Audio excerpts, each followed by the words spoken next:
This program sponsored by Marwadi University, Rajkot, Gujarat. Join Global Campus for a 360-degree education.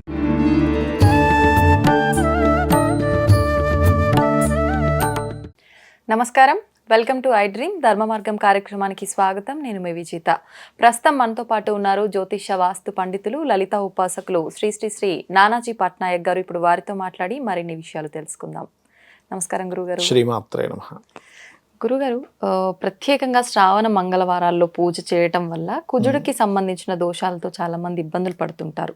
అలాంటి దోషాలు తొలగిపోయే అవకాశం ఉంటుందంటారా? తప్పకుండా అమ్మా. ఎందుకంటే ఫస్ట్ ఆఫ్ ఆల్ మీకు ఈ కుజుడు కాన్సెప్ట్ అంటే ఈ విషయం వచ్చింది కాబట్టి చెప్తున్నాను. చాలా మంది ఏమనుకుంటారంటే కుజుడు సప్తమంలో ఉన్న, అష్టమంలో ఉన్న, ద్వితీయము, చతుర్థము, పంచము, 12వ స్థానాల్లో ఉంటే కుజదోషం అనుకుంటారు. కానీ ఇది అన్ని లగ్నాలకి కాదు. ఓకే. ఇప్పుడు మేషము, ఇప్పుడు మనకి పరాశర మహర్షి ఒక విషయం చెప్పాడు ఆయన, సర్వే త్రికోణ నేతారో గ్రహ శుభఫల ప్రదాహ అని. అంటే త్రికోణాధిపతులు శుభ ఫలితాలు ఇస్తారు. మేషలగ్నానికి లగ్నాధిపతి, కోణాలంటే ఏమిటి? 159 త్రికోణాలంటే. సో మేషలగ్నానికి కుజదోషం మనం పట్టించుకోకూడదు, లగ్నాధిపతి అవుతాడు కాబట్టి. కర్కాటకానికి పట్టించుకోకూడదు పెద్దగా, 5 and 10th లార్డ్, పంచమ దశమాధిపతి. సింహానికి చతుర్థ భాగ్యాధిపతి, ధనస్సుకి పంచమ వ్యయాధిపతి, మీనలగ్నానికి ద్వితీయ భాగ్యాధిపతి. సో 159 ఈ 6 లగ్నాలకి కనెక్ట్ అయింది. ఏది? మేషము, కర్కాటకము, సింహము, వృశ్చికము, ధనుర్, మీన లగ్నాలకి. మిగతా లగ్నాలకు మరి ఉంటుందా కుజదోషం అంటే? ఇట్స్ డిపెండ్ ఆన్ కుజుడు ఉండే ప్లేస్మెంట్ అండ్ కుజుడు శుభగ్రహాలతో ఉండదు. ఎక్కడ ఏ స్థానంలో ఉన్నాడో, ఏ గ్రహాలతో కలిసి ఉన్నాడు. ఇప్పుడు శుక్రుడితో ఉన్నాడు, దోషం ఉండాలని రూల్ లేదు. అదేంటి సర్పదోషంలో ఏమైనా ఏర్పడిందా? కుజుడు వీక్ గా ఉన్నాడా, స్ట్రాంగ్ గా ఉన్నాడో చూసుకోవాలి. చాలా మందికి ఈ లగ్నాలే కుజదోషం ఉండదు అని తెలియక ఈ కుజదోషం ఉందేమో అనుకొని తీసుకెళ్లి కుజదోషం వ్యక్తితోనే పెళ్లి చేయడం, ఇట్లాంటి మిస్టేక్స్ చేస్తుంటారు. అది కరెక్ట్ కాదు. అంటే ఈ లగ్నాలకు లేనప్పుడు ఇంకోళ్ళతో ఎందుకు చేయడం? దోషం ఉందనుకుంటే సరే, దోషం ఉన్న వ్యక్తితో చేస్తారు, బ్యాలెన్స్ అవుద్దని. మైనస్ ప్లస్ ఏదో అవుద్ది అంటారు.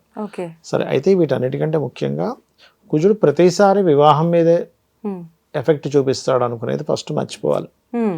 ప్రతిసారి ఎఫెక్ట్ కుజుడు మీద ఏమి చూపించడు.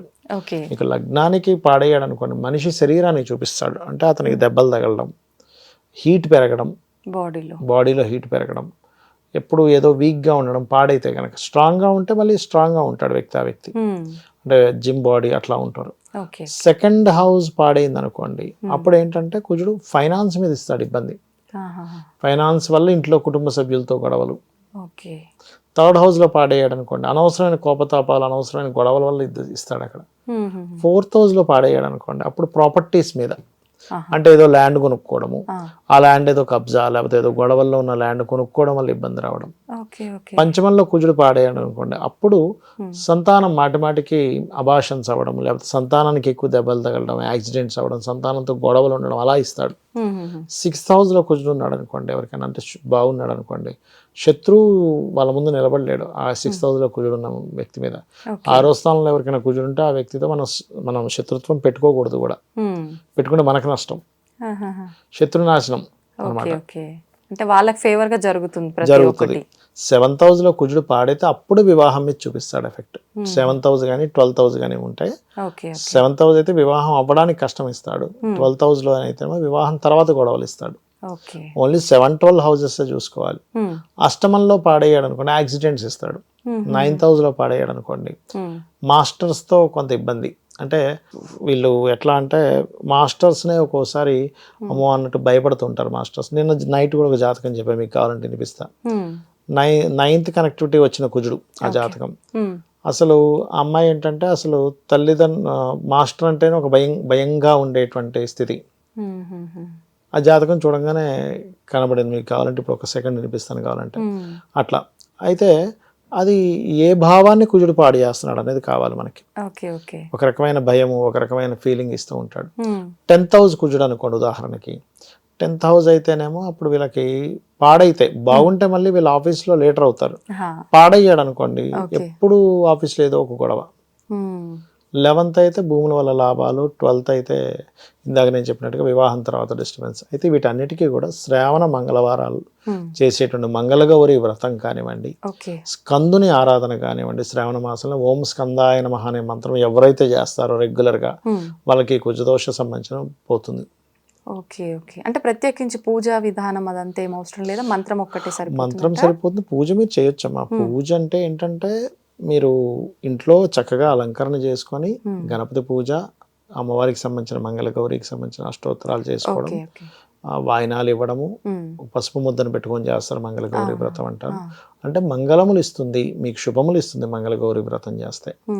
అట్లా అన్నమాట, దోషాలన్నీ తొలగిపోతాయి. ఇప్పుడు కష్టం వల్లే కదా మనకి ఇబ్బంది వచ్చింది, కష్టాన్ని తగ్గిస్తుంది అమ్మవారు.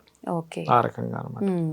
అట్లా చేసుకోవాలి. అంటే చాలా మంది పిల్లలు నిజంగానే స్కూల్ అనగానే కాలేజ్ అనగానే భయపడతారు. అలాంటి వాళ్ళందరికీ కుజ సంబంధించింది 9th house లో పాడు చేస్తుంటుంది అది. Okay okay. అంటే 9th లార్డ్ వల్ల కానీ అంటే ఏమిటి, ఎందుకు భయపడుతున్నారు, శత్రువుగా అంటే ఏం లేదు. ఇక్కడ స్కూల్స్ కాలేజెస్ ని వీళ్ళు శత్రువుగా భావిస్తున్నారు వెళ్ళాలంటే. ఒక భయం, అబ్బాయి ఏం వెళ్తాను, ఏదో ఒక సాగు చెప్పి ఇంట్లో ఉండిపోవడం, కడుపు నొప్పి ఉందని కొంతమంది ఉండిపోతారు, ఇంకోటి ఏదో కారణం చెప్తుంటారు. ఎందుకంటే బికాస్ ఆఫ్ మార్స్ పాడే 9,000 పాడు చేస్తాడు. ఇది ఒక్కొక్కసారి తండ్రి రూపంలో వస్తుంది. ఎలా అండి? అంటే తండ్రి అంటే పడదు కొంతమందికి, తండ్రి అంటే ఎక్కువ భయం ఉంటుంది, 9th house కనెక్టివిటీ ఉంటాయి. అలాగా కుజుడు పాడై ఎక్కడుంటే ఆ భావం ప్రతిసారి మనం తీసుకెళ్లి కుజదోషం అనగానే వెంటనే తీసుకెళ్లి వివాహమే కాదు. 10th house ఇందాక నేను మీకు చెప్పాను, అప్పుడు బాస్తో ఎక్కువగా, ఆఫీస్లో బాస్తో, ఒక్కోసారి సన్ అండ్ మార్స్ కనెక్టివిటీ ఉంటే ఆఫీస్లో బాస్తో గొడవలు ఎక్కువ ఉంటాయి, లేదా తండ్రితో గొడవలు ఎక్కువ ఉంటాయి. అట్లా అనమాట. అంతేగాని మనం ఎంతసేపు ఇట్లా తీసుకోకూడదు అని. ఎంతసేపు జనాలకి ఏమైపోయిందంటే తెలియక కుజదోషం అనగానే వివాహమే పాడైపోద్ది అనుకుంటా. అది కాదు, ఎక్కడ ఏం చేస్తే ఏం పాడవుతుంది. ఇప్పుడు చాలా మంది ఉద్యోగ విషయంలో చూసుకుంటే వాళ్ళు ఒకే దగ్గర కొన్నాళ్ళు చెయ్యాలనున్నా వెంటనే ఏదో ఒక రీజన్ వల్ల రకరకాల ఇబ్బందుల వల్ల వెంటనే మారిపోతూ ఉంటారు. అది కుజదోషం వల్ల కాదు, అది చరయోగం ఉంటుంది. అంటే ఒక దగ్గర సెట్ చేయకుండా, నేను మొన్న ఒక జాతకం చూశాను, ఆ అబ్బాయి ఇప్పటికి ఒక 10 ఏళ్లలో దాదాపుగా 30 జాబులు మారానన్నాడు ఆయన. 10 ఏళ్ళలో 30 అంటే చూడండి, సంవత్సరానికి 3 మారుతూ వచ్చాడు. ప్రతి 3 నెలలు 4 నెలలకి జాబ్ మారిపోవడం. ఎందుకు? బికాస్ ఆఫ్ 10th house అంటారు. అంటే ఉద్యోగ స్థానానికి చరయోగం పట్టింది. చరము అంటే ఒక దగ్గర ఉండకుండా స్థిరంగా ఉండకుండా ఉండేదాన్ని చరం అంటారు. స్థిరయోగం పట్టింది అనుకోండి, కొంతమంది అంటుంటారు నేను 25 years నుంచి ఇదే ఆఫీస్లో చేస్తున్నా అండి అంటే, అది ప్రైవేట్ అవుతుంది, మళ్ళీ గవర్నమెంట్ కూడా కాదు. 25 years నుంచి ఉన్నారంటే అవునండి, బికాస్ ఆఫ్ వాళ్ళకి స్థిరయోగం ఉంటుంది. మీరు స్థిరంగా ఉంటారా, చరంగా ఉంటారా, లేదా ఒక్కొక్కసారి 5-6 ఏళ్ళకి 10 ఏళ్ళకి మారుతారు. అలా దిస్వభావంగా మారుతుందా అనేది మనకి జన్మజాతకంలో తెలుస్తుంది. ఓకే, ఇటువంటి దోషాలు అంటే ఎందుకు కలుగుతాయి? ఎటువంటి చరయోగాలేమో చంద్రుడు పాడడం వల్ల, 10th house చంద్రుడికి పాడైన చంద్రుడి కనెక్టివిటీ వల్ల, లేకపోతే కామన్ గా చంద్రుడి కనెక్టివిటీ ఉంటే చరయోగం. ఆ చరయోగం ఉన్న వాళ్ళు మారితేనే మంచిది, స్థిరయోగం ఉన్న వాళ్ళు ఒక దగ్గర ఉంటేనే మంచిది. ఈ గొడవలు జరుగుతున్నప్పుడు దీనికి స్కందుడు, ఇప్పుడు మనకి శ్రావణ మంగళవారాలు చేయడము, స్కందును ఉపాసన చేయడము, ఆంజనేయ స్వామి ఆలయాలకు వెళ్ళడము, స్కందుడి ఆలయాలకు వెళ్ళడము, నరసింహస్వామి ఆలయాలకు వెళ్ళడము, ఎర్ర పుష్పాలతో దీపారాధన చేయడము, కుంకుమతో అమ్మవారికి అర్చన చేయడం, ఇవన్నీ చేస్తే ఇవి ఖచ్చితంగా తగ్గుతుంది. ఎర్ర గోవుకి ఏదైనా తినిపిస్తుండడం చేస్తుండాలి. ఓకే, కుజుడికి సంబంధించి దానం చేయాలంటే ఎటువంటి వస్తువులు దానం చేయొచ్చు? కందులు దానంగా ఇవ్వాలి. కందులు, ఎరుపు రంగు వస్త్రము, మంగళవారం నాడు కేజింబావు ఇవ్వాలి దానం. ఇస్తే గనక ఖచ్చితంగా బాగుంటుంది. ధన్యవాదాలండి. శ్రీమాత్రే నమః.